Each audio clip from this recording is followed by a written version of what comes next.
প্রিয় ভিউয়ার্স, আসসালামু আলাইকুম। শুভ নববর্ষ 1433। আজকে আমি একটি বিশেষ কবিতা আবৃত্তি করব।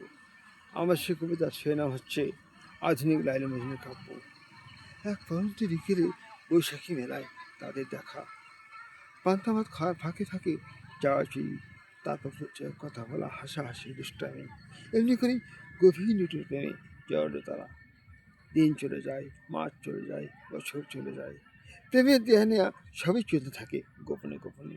তাদের একজনের নাম ছিল রত্না, আরেকজনের নাম শিমুল। সময়ের অক্ষণে তাদের দুই দৃষ্টিতে এক হয়ে যায়। উভয়েরই অনুভূতি বাঁচবে না তারা একে অপরকে ছাড়া।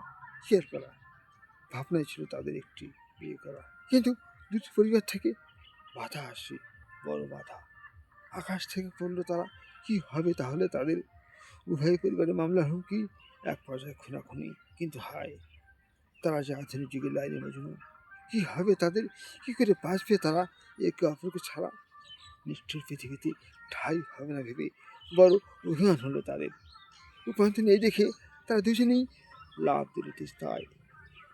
লাশ যখন তোলা হলো তখন সবাই সম্বিত ফিরে এলো।